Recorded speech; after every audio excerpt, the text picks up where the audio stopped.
का हिस्सा होता है हीटिंग यूनिट होता है। क्या होता है ये? हाँ, ये हीट करने का काम करता है और ऊपर का जो बॉक्स होता है वो ठंडा करने का काम करता है। अब इसमें होता क्या है, जैसे पहले आपको हम नाम बताते हैं, ठीक। तो जैसे देखिए ये कंप्रेसर होता है और उसके बाद फिर यहाँ पर ये फैन मोटर होता है और ये कंडेंसर होता है, तो ये लिक्विड फिल्टर होता है। इसके बाद यहाँ से ये कैपिलरी ट्यूब होता है और अंदर जाएगा तो अंदर जो आपका भाग होता है वो ऑपरेटर होता है, जो बॉक्स पूरा, ठीक है। फिर वहाँ से पाइपलाइन घूम के आती है यहाँ पर देखिए कंप्रेशन में, तो ये यहाँ का नीचे का हिस्सा जितना है पूरा हीट करेगा, मतलब यहीं पर सारा पार्ट लगा होता है। ओके, अब इसका शुरुआत करते हैं हम लोग चारों सिद्धांतों लागू करके, जैसे mechanical cabinet, mechanical refrigeration system और इस बाद इलेक्ट्रिकल सीरीज और उसे एयर फ्लो या एयर मूवमेंट सिस्टम। तो इसमें जो है सबका हम मिलाकर चालू करेंगे, ठीक है। सबसे पहले क्या होता है कि जो डिफ्यूजर होता है इसकी जो बॉडी होती है ये बनी होती है जीआई सीट की। किसकी बनी होती है? हाँ, ये जीआई सीट की बनी होती है और इसके अंदर मतलब ये जो बॉडी बना है, दीवार इसका बनाया गया है, तो इसके अंदर भरा होता है ग्लाइकॉल। क्या भरा होता है? ग्लाइकॉल। हाँ, जो थर्माकोल का उच्च क्वालिटी का होता है, थर्माकोल से ग्लाइकॉल कहते हैं, इसके अंदर भरा होता है इस बॉडी के अंदर।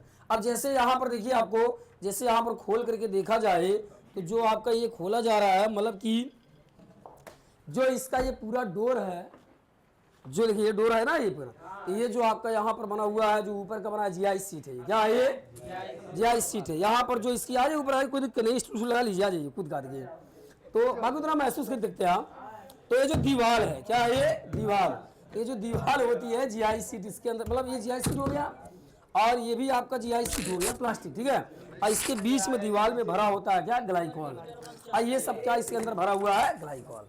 अब चलिए नीचे, ठीक बता रहे हैं।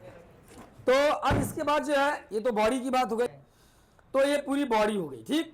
अब इस मैकेनिकल कैबिनेट में जो नीचे का हिस्सा होता है, ये नीचे वाला ये हीटिंग यूनिट हो गया और जो ऊपर का होता है आपका स्टोरेज टैंक जो होता है, मतलब कि जो बॉक्स है, ठीक है, जो खाली जगह अंदर है, वो आपका हो गया क्या? वो ठंडा करने वाला, ठीक।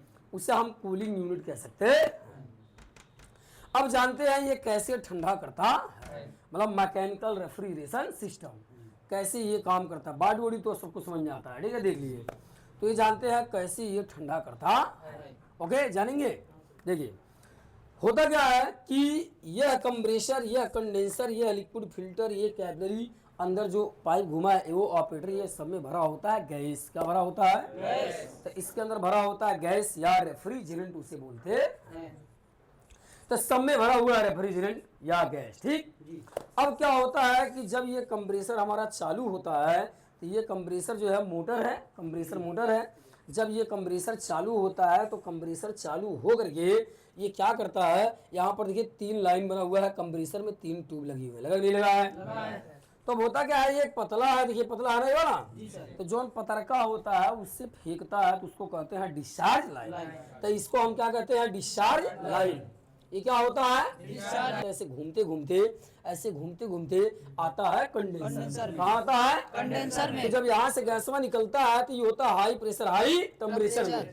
तो हाई प्रेशर हाई टेम्परेचर में होने के कारण गैस होता है हमारा गर्म। क्या होता है? गर्म होता है। जैसे कहा हाई प्रेशर हाई टेम्परेचर, मतलब ज्यादा प्रेशर से निकलता है तो गर्म होता है। अब वो गर्म होते होते जाता है कहाँ? कंडेंसर में। कहा जाता है? कंडेंसर में। अब कंडेंसर में जाएगा तो कंडेंसर घुमा हुआ है, ऐसे घुमा नहीं घुमा है, ये घूमने के कारण उसकी प्रेशर कुछ कम होती है। अब सीधे लाइन ले आइए, घुमा के ले आइए तो अंतर तो होगा ही ना, तो धीरे धीरे क्या होता है? कम होता है।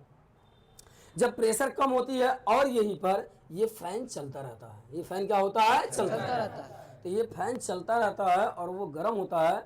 अब क्या हो रहा है कि हाई मुड़ने से स्लो हो रहा है, प्रेशर कम हो रहा है और पंखा चल रहा है, तो इसकी गर्मी जो है बाहर निकल जाती है। कहाँ निकल जाती है? बाहर निकल। तो ये होता है हमारा कंडेंसिंग फैन मोटर। और ये क्या है? Condensing fan. ये क्या है? मोटर।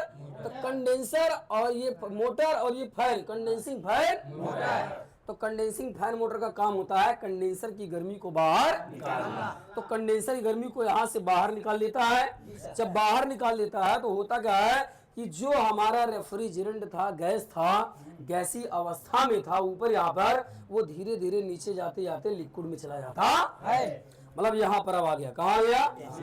अब जब नीचे आया किसमें चला गया? ये लिक्विड में। लिक्विड में आ गया ये।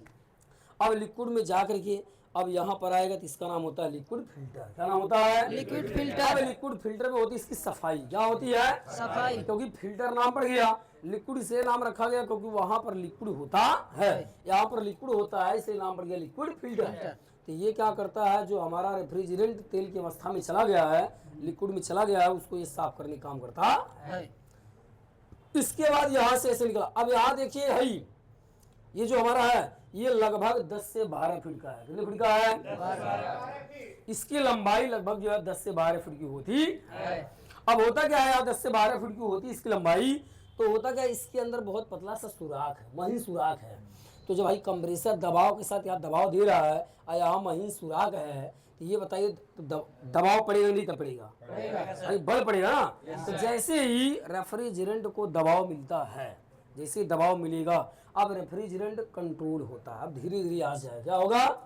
धीरे धीरे ऐसे जाएगा। तो धीरे धीरे से जाते थे लगभग आधा कैपिलरी, लगभग मानकर चलिए कि 5 से 6 फीट जैसे पहुंचा, वह कूलिंग करना स्टार्ट कर देता है, ठंडा करना स्टार्ट कर देता है। आया बात समझ में? Yes sir. और ये अब जैसे मतलब कि यहाँ से अपना ये धीरे धीरे गर्मी कम कर रहा है, गर्मी कम कर रहा है, गर्मी कम करते करते गर्मी कम करते करते गर्मी कम हो रहा है, ठंडक को बढ़ रहा है। अब इधर आगे बढ़ते बढ़ते ये ठंडा करने लगता है, ठंडा करते करते करते करते यहाँ पहुंचा और यहाँ घुस गया आपके एवापोरेटर में। अब अंदर जाएगा तो अंदर क्या करेगा? ठंडा करेगा। तो अंदर देखेंगे तो पोज कर लीजिएगा, होता है देखेंगे तो यहाँ पर से इंटर किया है ना ये, अब ये इसमें ठंडा करता है। क्या करता है इसमें? अब ये हिलाइए मत भाई, अब ये ऐसे ठंडा, हिलाओ मत यार, कौन हिला रहा है? तो यहाँ पर ऐसे ठंडा करते करते ऐसे इसमें आ गया, ये कॉपर की ट्यूब है, ठीक है। अब इसमें गैस, ये आपका गैस जो लिक्विड में है वो घूम रहा है और ठंडा कर रहा है। क्या कर रहा है? तो यहाँ पर कहते हैं लो प्रेशर लो टेम्परेचर। अब ये लो प्रेशर लो टेम्परेचर में ऐसे घूमते घूमते ऐसे यहाँ पर ऐसे घूमते घूमते ऐसे घूमते घूमते पूरा चक्कर लगाते हुए ठंडा करते हुए यहाँ पर आइस जमाएगा, ठीक। और ये हमारा बंद रहता है तो इसमें आइस जो है हमेशा ऐसे बनी रहती है, बाहरी वायुमंडल इसमें एयर नहीं जाएगा गर्मी, और अंदर का जो आपका होता है ठंडा को बाहर नहीं निकलेगा। उसके बाद क्या होता है कि ऐसे घूमते घूमते चला जाएगा ये नीचे। यहाँ दिखाओ भाई, तुम दिखाई नहीं रहे ये सब? दिखाए और नीचे जो निकला है ये सब यहाँ पर दिखाइए। यहाँ पर देखिए, यहाँ से ऐसे घूम रहा है और वापस यहाँ से अंदर जा रहा है। इसके बाद आगे बढ़ेंगे तो आगे बढ़ के देखेंगे, आप उतर जाइए आराम से। अब ये क्या हुआ आपका, जो ये मतलब गैस लिक्विड में था तो ठंडा करके यहाँ से घूमते वापिस ऐसे आ रहा है, ऐसे आते थे। हाँ, जो यहाँ घुसा मतलब यहाँ से घुस के ऊपर चला गया, अब घूम करके अंदर से यहाँ पर आ गया, अब लौट के ठंडा करते हुए ऐसे घूमते घूमते यहाँ पर आता है। इसे कहते हैं सेक्शन लाइन। क्या कहते हैं? इसे सेक्शन लाइन कहते हैं। घूम के चला गया इसमें, अब इसे चला गया, फिर यही चालू होगा। अब यही प्रक्रिया बार बार ऐसे घूमती रहती है और हमारे फ्रीजर में ठंडक होता रहता है। आया बात समझ में? क्लियर हो गया? यहाँ पर देखिए ये लगा होता है, यहाँ पर कुछ फट गया है, ये इंसुलेटर होता है। तो इसका काम होता है जैसे इस पर क्या होता है, इस पर देखिए लगा हुआ है, इस पर भी लगा, ठीक है। इस पर जो आइस जमता है, जिस पर लाइट कट गई तो ये पानी बनता है, तो वो पनिया जो है मतलब जो पानी बनेगा तो नीचे ना गिरने पाए, ठीक है। तो वही चीज़ है, जब ये लगा रहेगा तो आइसिया बनने ही नहीं पाएगा, इससे बनेगा अंदर। तो यहाँ पर आइस को बनने नहीं देगा, ये भी आइस को बनने नहीं देगा। अब क्या होगा, जब आइस बनेगा नहीं तो पिघलेगा नहीं, तो यहाँ पर जो है नीचे कीचड़ होगा नहीं। तो ये पूरा आप कहोगे रेफ्रिजरेशन साइकिल। आया बात समझ में? तो ये समझ में आ गई यार, ठंडा वाला। यहाँ से गैस चार्ज करते हैं, यहाँ से क्या करते हैं, यहाँ से गैस इसमें भरा जाता है, ठीक। इसके बाद हो गया, अब इसके बाद देखते हैं इलेक्ट्रिकल क्या होता है। इलेक्ट्रिकल में देखिए यहाँ पर एक लीड वायर लगा होता है। क्या लगा होता है? पावर केबल इसे बोलते हैं। क्या क्या बोलते हैं? पावर केबल लगा होता है। उसके बाद यहाँ पर देखिए इसमें जो रिले लगा होता है इस टाइप का होता है, जिसे हम कहते हैं open type current relay. Okay, ये हमारा रिले इसमें लगा होता है, ओपन टाइप करंट रिले। ये इसमें OLP लगा होता है, ये वाला OLP होता है। ये क्या होता है? रिले। इसे ओपन टाइप करंट रिले कहते हैं, इसे OLP कहते हैं। इसके बाद इसमें देखिए एक कैपेसिटर भी लगा होता है। आए समझ में? जो ACM लगता है वही ओम लग जाता है, ठीक है। तो 45 MFD का होता है, 50 MFD का होता है, मतलब माइक्रोफैरेड, ठीक है। ये भी होता है, कैथोड लगा होता है। उसके बाद जो है यहाँ पर इलेक्ट्रिकल में आपका फैन भी आता है, ठीक है। तो ये सारी चीज़ें। अब इसमें एक थर्मोस्टेट भी होता है, कहीं देखिए पीछे रखा होगा तो निकाल लिया गया होगा। यहाँ पर साइड में एक थर्मोस्टेट भी लगा होता है, घटाने और बढ़ाने के लिए कि टेम्परेचर हमको कितना सेट करना होता है। तो ये सारी चीजें पूरा आपका ये डीप फ्रीजर था। क्या था ये? पूरा। तो सबको समझ में आ गया है? बोलिए एक साथ। सबको समझ में आ गया डिफ्यूजर? Very good.